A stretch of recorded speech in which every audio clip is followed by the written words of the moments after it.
Bom dia! Lindo, maravilhoso e abençoado dia na presença de Deus. Hoje estamos no dia 473 do projeto Bíblia para Iniciantes. Vamos continuar aqui o segundo capítulo de João, após termos falado aqui do primeiro milagre que Jesus fez, o milagre no casamento de transformar água em vinho.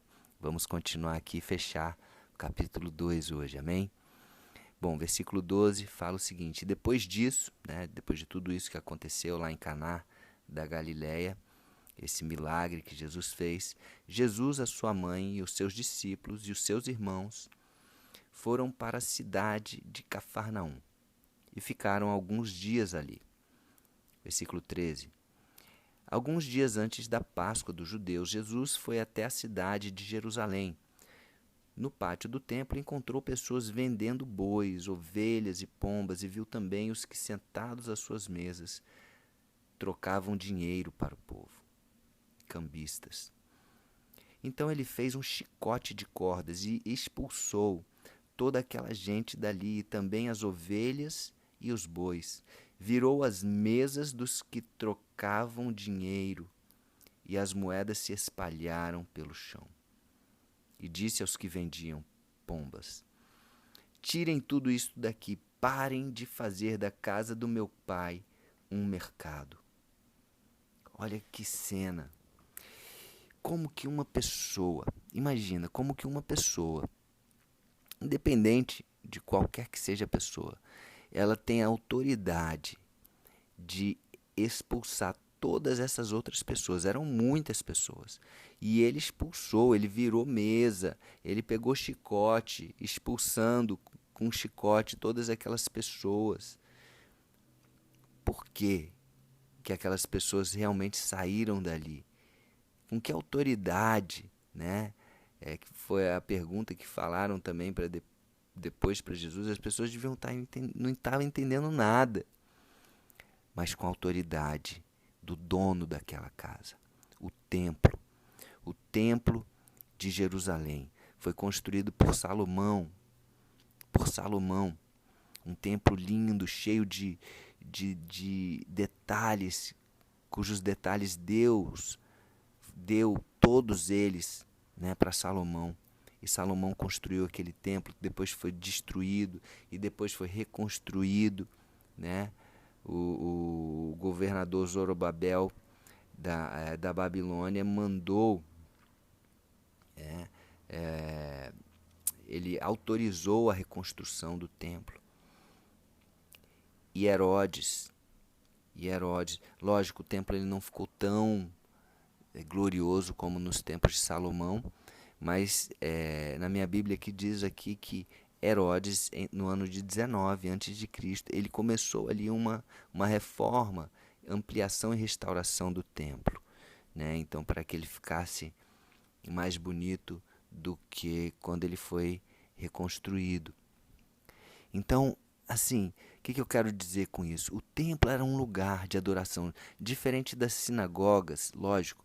As sinagogas elas foram criadas na época da Babilônia, onde os israelitas não tinham mais acesso ao templo, então eles começaram a criar esses lugares para que eles pudessem, fazer as orações, leitura das escrituras, etc. Então começou a crescer essa questão das sinagogas. Existiam muitas sinagogas na época de Jesus, mas o templo era um só, e ele ficava em Jerusalém, e era o lugar onde deveria ficar, a Arca da Aliança, onde o Santo dos Santos, a presença de Deus, só podia entrar ali um sacerdote, durante, uma vez no ano entrava naquele lugar sem pecado para fazer ali a expiação do Cordeiro, que tirava o pecado das pessoas, durante o ano, o pecado cometido durante aquele ano. Então todo ano se fazia isso, além dos outros sacrifícios que tinham. Mas Jesus ele era o dono daquele lugar, e não só o dono, ele veio como cordeiro, o cordeiro que tira o pecado do mundo. Ele veio para transformar aquilo e ele viu aquela cena e ele ficou irado. A ira de Deus, né? Tomou conta dele e ele, com a autoridade de dono daquele lugar, ele expulsou todas aquelas pessoas dessa forma. Amém? Continuando aqui, versículo 17.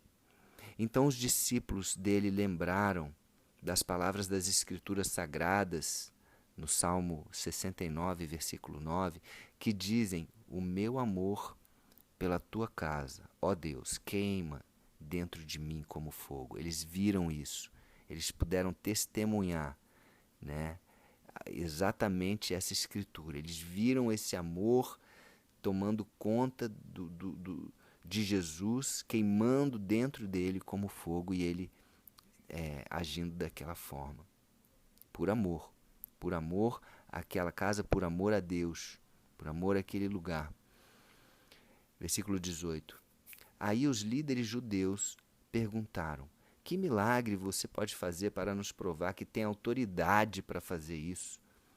Então eles estavam questionando a autoridade de Jesus. E eu já falei, a autoridade que ele tem é a autoridade de dono daquele lugar, né? Dono daquele lugar. Jesus respondeu: derrubem esse templo e eu construirei de novo em 3 dias. Aí que eles não entenderam mais nada, né? Imagina, como destruir esse templo e você vai reconstruir em 3 dias? Eles estavam pensando de forma natural. Versículo 20. Eles disseram: a construção desse templo levou 46 anos e você diz que vai reconstruí-lo de novo em 3 dias? Você está maluco? Versículo 21. Porém, o templo do qual Jesus estava falando era o seu próprio corpo. Lembra? Depois, quando Jesus ressuscitou, ele enviou o Espírito Santo, né? E ele agora é o templo que habita dentro de nós. Então não precisa mais desse templo. Tanto que esse templo físico ele foi destruído no ano 70 depois de Cristo. Então nem os judeus não têm mais esse templo. Eles têm as sinagogas, né? Mas não precisa, porque é Jesus. Jesus é o templo, né, que foi destruído, né, que foi morto, e no terceiro dia, por que em 3 dias? No terceiro dia ele ressuscitou. Então em 3 dias o templo que foi morto, que foi destruído, ressuscitou com uma glória ainda maior do que antes. Amém? Esse é Jesus. Esse é o poder da morte e da ressurreição de Jesus por nós. Então, versículo 22. Quando Jesus foi ressuscitado, os seus discípulos lembraram que ele tinha dito isto, então creram nas Escrituras Sagradas e na palavra de Jesus. Versículo 23. Quando Jesus estava em Jerusalém, durante a festa da Páscoa, durante esse tempo que ele estava lá, muitos creram nele porque viram os milagres que ele fazia. Apesar de não serem contados todos os milagres aqui em João, né? João só conta 7 milagres de Jesus, mas o próprio João, no final do livro, ele fala que foram tantos milagres, tantas coisas que não caberia, né, em todos os livros do mundo, né? Então, é uma forma dele falar. Foram muitos milagres, né? Então aqui está falando, muitos creram porque viram os milagres. Então Jesus fez vários milagres nesse lugar que não são contados aqui. Mas Jesus não confiava neles, pois conhecia muito bem cada um deles. E ninguém precisava falar com ele sobre qualquer pessoa, pois ele sabia o que cada pessoa pensava. Olha só, aqui demonstra, né, a natureza onisciente de Jesus. O que é onisciência? É saber de todas as coisas. Então Jesus sabia de tudo. Ele esteve no começo, né? Então ele sabe de todas as coisas e ele sabe de todos os nossos pensamentos, né? Ele sonda os nossos corações. Então não tem como eu e você escondermos algo de Jesus. Ele nos conhece melhor do que nós mesmos. E isso, as pessoas ficavam ali impactadas com isso. Como que você sabe que eu estou pensando isso? Como que você sabe que eu estava nesse lugar? Né? Então, esse é o poder de Jesus, que veio como homem. Mas Jesus, ele, mesmo como homem, ele tinha a onipotência, a onipresença e a onisciência. Ele sabia de todas as coisas e tinha todo o poder. Amém.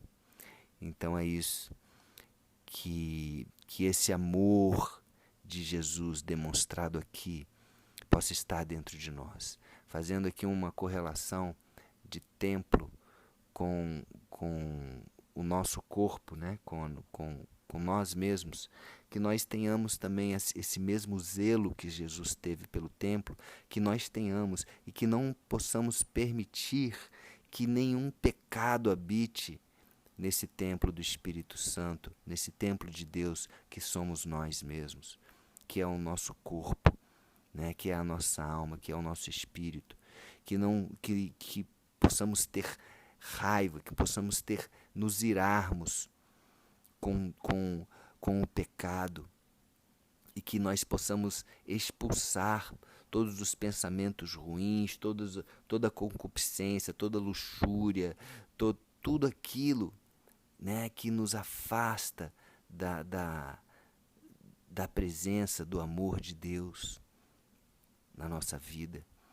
Que nós possamos ter raiva do pecado, não das pessoas, mas do pecado. Tá bom?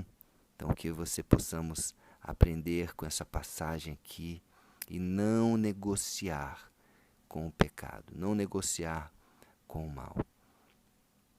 Amém? Então é isso. Um beijo no coração e até o próximo dia do projeto.